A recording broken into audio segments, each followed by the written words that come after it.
1단계 가족. 안녕하세요. 우리는 삶에서 가장 소중한 가족에게서 깊은 사랑을 받지만 때로는 가장 큰 분노나 서운함을 느끼기도 합니다. 내가 이렇게까지 했는데 왜 내 마음을 몰라줄까 하는 억울함은 우리 마음을 무겁게 짓누릅니다. 오늘 우리는 이 고통을 인정하고 부처님께서 남기신 지혜의 말씀을 통해 그 답을 찾아볼 것입니다. 2단계 분노의 본질 기대와 집착. 부처님은 우리가 괴로운 근본 원인을 욕심, 분노, 어리석음 세 가지 도구로 보셨습니다. 가족에게 화를 내는 이유는 무엇일까요? 바로 기대와 집착입니다. 가족은 마땅히 이래야 한다는 고정된 기대가 충족되지 않을 때 분노라는 불길이 타오르는 것입니다. 3단계 부처님의 경고 분노는 스스로 타오르는 불. 부처님의 말씀은 명확합니다. 분노는 그대가 던진 뜨거운 석탄과 같다. 상대를 향해 던지려 하지만 결국 가장 먼저 타는 것은 그대의 손이다. 분노는 상대방을 해치기 전에 내 마음을 먼저 태워버리는 독입니다.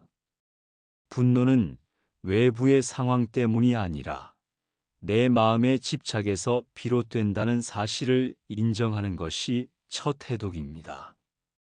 4단계 첫 번째 지혜 무상의 진리. 분노의 불길을 끄는 첫 번째 지혜는 무상입니다. 모든 것은 끊임없이 변한다는 진리입니다. 지금 나를 힘들게 하는 자녀의 행동도, 배우자의 고집도, 내 마음속의 화도 영원하지 않습니다. 가족은 영원히 이래야 한다는 고정된 생각을 놓아줄 때 고통은 줄어듭니다. 5단계 두 번째 지혜 무아의 깨달음. 두 번째 지혜는 무아입니다. 우리는 가족을 내 소유, 내 반쪽이라고 여기며 고정된 역할을 부여하려 합니다. 하지만 그들 역시 각자의 삶을 사는 독립된 존재입니다. 나의 기대대로 움직여야 한다는 나 중심의 집착을 내려놓고 그들을 있는 그대로 인정해야 합니다. 6단계 실천법 1. 분노에 휩싸일 때의 멈춤. 분노의 감정이 치솟을 때 부처님은 멈춤을 가르치셨습니다. 어떤 말이나 행동을 하기 전에 10초만 멈추고 깊은 호흡을 해보세요. 호흡을 통해 분노를 인식하고 그 감정이 몸을 스쳐 지나가도록 허용합니다. 이 짧은 자각의 순간이 행동으로 옮겨질 분노를 막아줍니다. 7단계 실천법 2. 자비관 수행. 가장 강력한 수행법은 자비관입니다. 나를 힘들게 하는 가족을 떠올려 보세요. 그리고 억지로 사랑하려 하지 말고 그저 그들의 고통을 인정하며 속으로 되뇌어 보세요. 당신이 평안하기를 바랍니다. 당신이 고통에서 벗어나기를 바랍니다. 상처를 주는 가족도 삶의 고통과 두려움 속에 있음을 이해할 때 우리의 마음 속에 평화의 씨앗이 심어집니다. 8단계 관계의 지혜 인연의 소중함. 가족은 지극한 인연으로 만난 존재입니다. 이 인연은 억지로 묶어둘 수도 끊어낼 수도 없습니다. 다만 어떻게 대할 것인가만 우리에게 달려 있습니다. 이 인연을 고통으로 만들 것인지 아니면 감사의 배움터로 만들 것인지는 우리의 선택에 달려 있습니다. 9단계 관계의 실천 무제칠시의 베풀. 부처님은 물질이 아닌 마음으로 베푸는 무제칠시를 말씀하셨습니다. 가족에게 가장 필요한 것은 화한시, 즉 부드러운 얼굴과 언시, 즉 따뜻한 말입니다. 화가 날 때 내가 먼저 분노가 아닌 평화의 씨앗을 심는 것입니다. 보답을 기대하지 않는 조건 없는 보시가 관계의 분노를 녹입니다. 10단계 마무리, 평화로운 삶으로의 초대. 가족에게 느끼는 분노는 결국 나 자신에게 하는 집착입니다. 외부의 상황을 바꿀 수 없다면 내 마음을 바꾸라는 부처님의 가르침을 기억하십시오. 나는 완전한 인간이 아니다.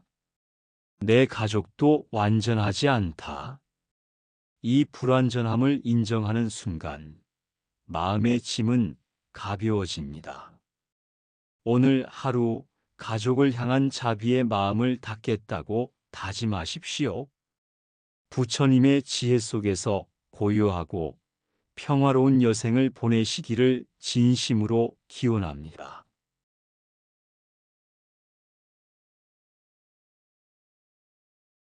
(1단계) 가족. 안녕하세요. 우리는 삶에서 가장 소중한 가족에게서 깊은 사랑을 받지만 때로는 가장 큰 분노나 서운함을 느끼기도 합니다. 내가 이렇게까지 했는데 왜 내 마음을 몰라줄까 하는 억울함은 우리 마음을 무겁게 짓누릅니다. 오늘 우리는 이 고통을 인정하고 부처님께서 남기신 지혜의 말씀을 통해 그 답을 찾아볼 것입니다. 2단계 분노의 본질 기대와 집착. 부처님은 우리가 괴로운 근본 원인을 욕심, 진, 분노, 치, 어리석음 3가지 도구로 보셨습니다. 가족에게 화를 내는 이유는 무엇일까요? 바로 기대와 집착입니다.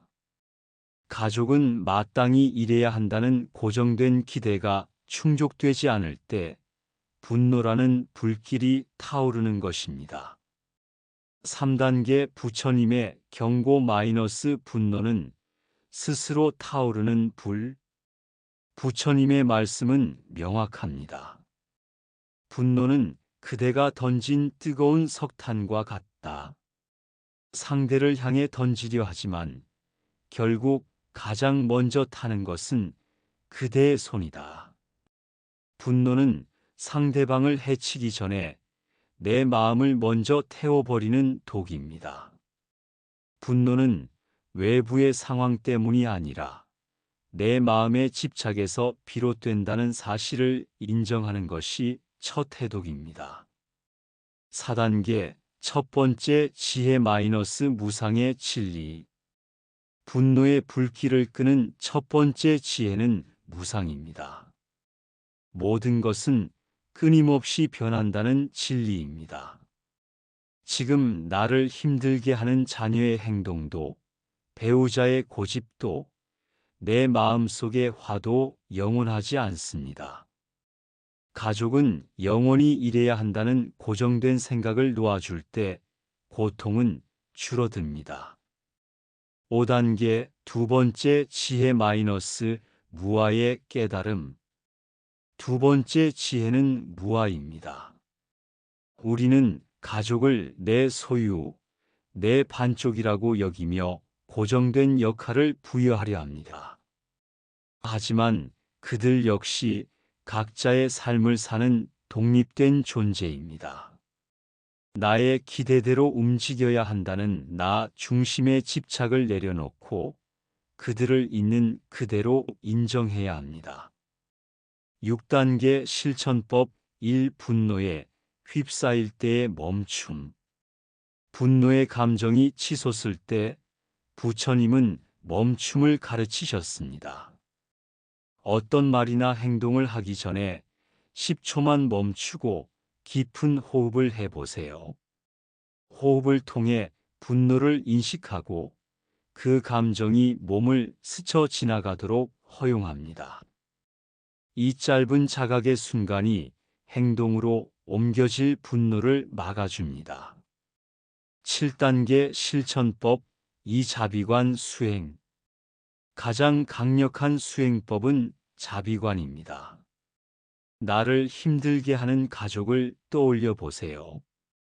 그리고 억지로 사랑하려 하지 말고 그저 그들의 고통을 인정하며 속으로 되뇌어 보세요. 당신이 평안하기를 바랍니다. 당신이 고통에서 벗어나기를 바랍니다.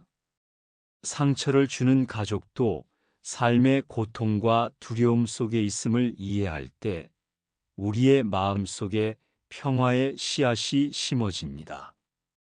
8단계 관계의 지혜 -인연의 소중함. 가족은 지극한 인연으로 만난 존재입니다.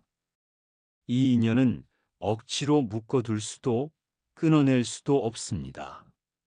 다만 어떻게 대할 것인가만 우리에게 달려 있습니다. 이 인연을 고통으로 만들 것인지 아니면 감사의 배움터로 만들 것인지는 우리의 선택에 달려 있습니다. 9단계 관계의 실천 무제칠시의 베풀. 부처님은 물질이 아닌 마음으로 베푸는 무제칠시를 말씀하셨습니다.